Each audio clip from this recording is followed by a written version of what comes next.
ஐயா ஓபிஎஸ் அவர்கள் செங்கோட்டையனை சீக்கிரத்துல சந்திக்க போறேன் அப்படின்னு அனௌன்ஸ்மெண்ட் கொடுத்திருக்கிறார். என் நம்பரு நயினார் நாகேந்திரன் கிட்ட தான் இருக்கு, ஏன் இது வரைக்கும் எனக்கு போன் பண்ணி பேசல அப்படின்ற கேள்வியும் கேட்டிருக்கிறார்.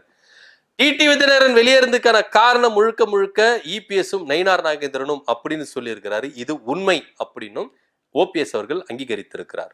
தேசிய ஜனநாயக கூட்டணியில இருந்து ஐயா ஓபிஎஸ் அவர்கள் வெளியேறின உடனேயே நயினார் நாகேந்திரன் நான் மெசேஜ் போட்டேன், அவரு எனக்கு ரெஸ்பான்ஸ் பண்ணல அப்படின்னு ஓபிஎஸ் என்ன பண்ணாரு சொல்லியிருக்காரு. அதுக்கான வாட்ஸ்அப் மெசேஜ் எல்லாத்தையும் என்ன பண்ணாரு ஓப்பனா வெளிப்படையா காமிச்சிட்டாரு. ஸோ இப்படியா இருக்கும்பொழுது டிடிவி தினகரன் வெளியேறின பிறகும் நயினார் நாகேந்திரனை டார்கெட் பண்ணியிருக்காரு. ஆனா நயினார் நாகேந்திரன் என்ன சொல்றாரு, டிடிவி தினகரனை திரும்பவும் கூட்டணிக்குள்ள கொண்டு வரதுக்கு நான் இறங்கி முயற்சிப்பேன், பேச்சுவார்த்தைகள் நடத்துவேன் அப்படி இப்படின்னு சொல்றாரு. ஓபிஎஸ்ஸையும் நான் கொண்டு வரதுக்கு ட்ரை பண்ணுவேன், அவர்கிட்ட பேசுவேன், நான் தயாரா இருக்கிறேன் பேசுறதுக்கு அப்படின்னு சொல்றாரு.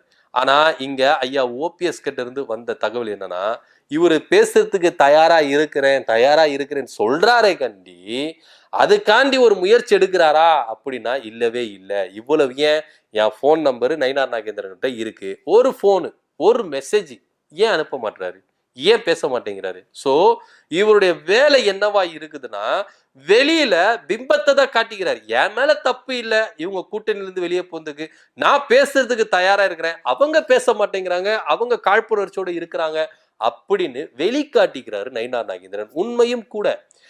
ஐயா ஓபிஎஸ் அவர்கள் ஓப்பனா சொல்றாரு, எடப்பாடி பழனிசாமியால நயினார் நாகேந்திரனால டிடிவி தினகரன் வெளியே வந்தாரு சொல்றத ஒத்துக்கிறாரு.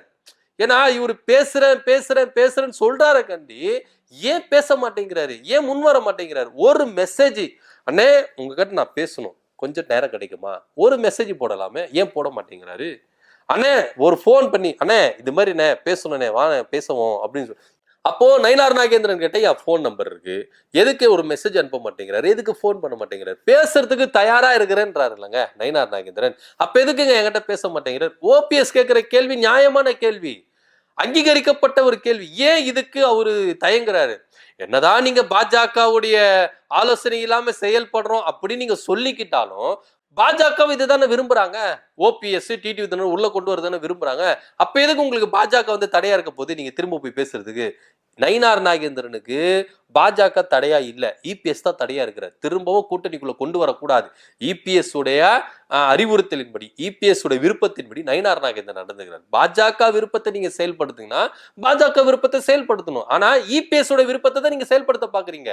டிடிவி தினகரனையும் ஓபிஎஸ்ஸையும் உள்ள கொண்டு வர மாட்டீங்க, வெளியே துரத்துனவங்களை திருப்பி எதுக்கு உள்ள கொண்டு வர மாட்டீங்க? இப்ப பாஜக தலைமை ஒரு முடிவு எடுத்து இவங்க ரெண்டு பேரும் உள்ள இருக்கணும் அப்படின்னா இபிஎஸ் நிச்சயமா என்ன பண்ணுவாரு, தடையா நிப்பாரு, இவங்களை கொண்டு வரக்கூடாதுன்னு அப்படின்னு சொல்லிட்டு நிர்பந்திப்பாரு.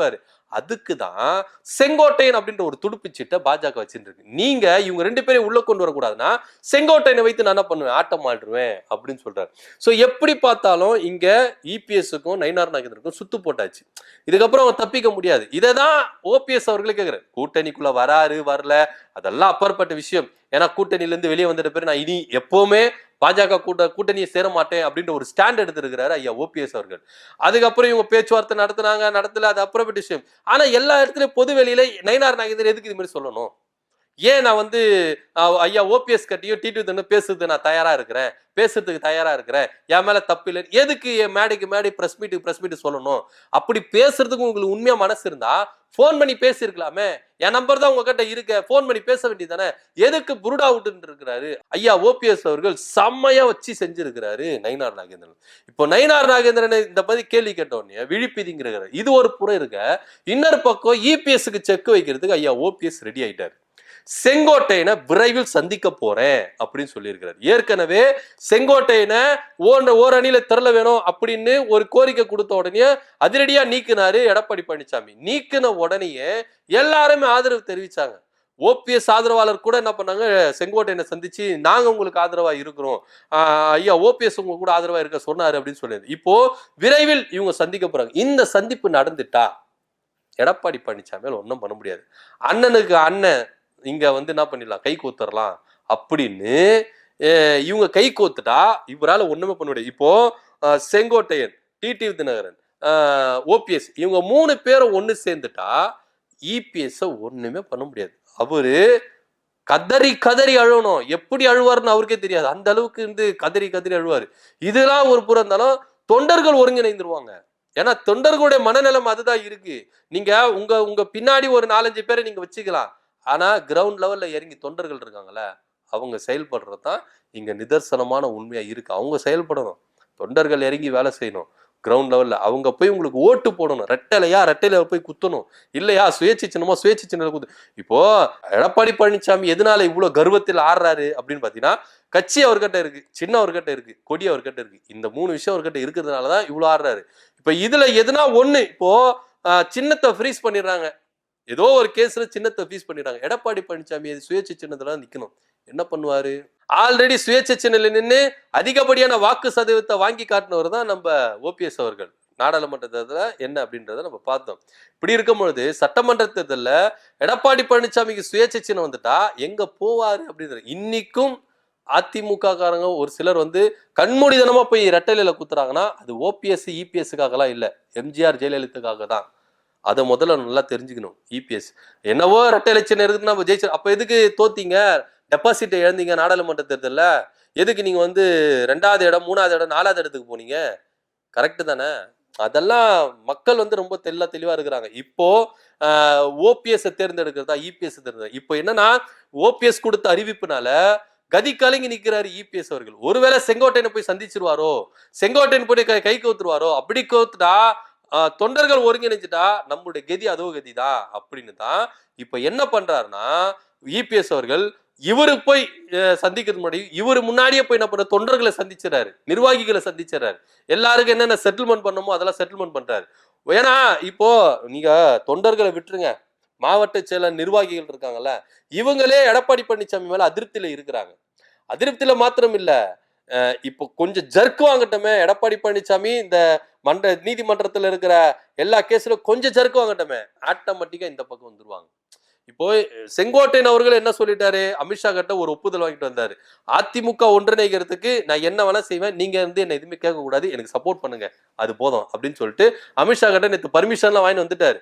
அமித்ஷா அவர்களும் பர்மிஷன் கொடுத்துட்டாரு. என்ன வேணா செய்ப்பா, அதிமுக ஒன்றிணைப்பா, பாஜக கூட்டணி ஜெயிக்கணும்பா, இதுக்கு என்ன வேணா செஞ்சுக்கப்பா, இபிஎஸ் கொடுக்குற வர மாட்டார், நான் பாத்துக்கிறேன்ப்பா அப்படின்னு சொல்லிட்டு அமித்ஷா சொல்லிட்டாரு.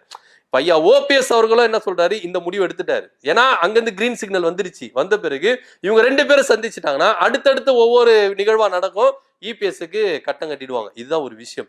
இப்போ ஐயா ஓபிஎஸ் அவர்கள் நயினார் நாகேந்திரனுக்கு கேள்வி மேல கேள்வி கேட்டு கொடைச்சிருக்கிறார். இந்த பக்கம் செங்கோட்டையனை சந்திச்சு எடப்பாடி பழனிசாமி செக் வச்சிருக்கிறாரு.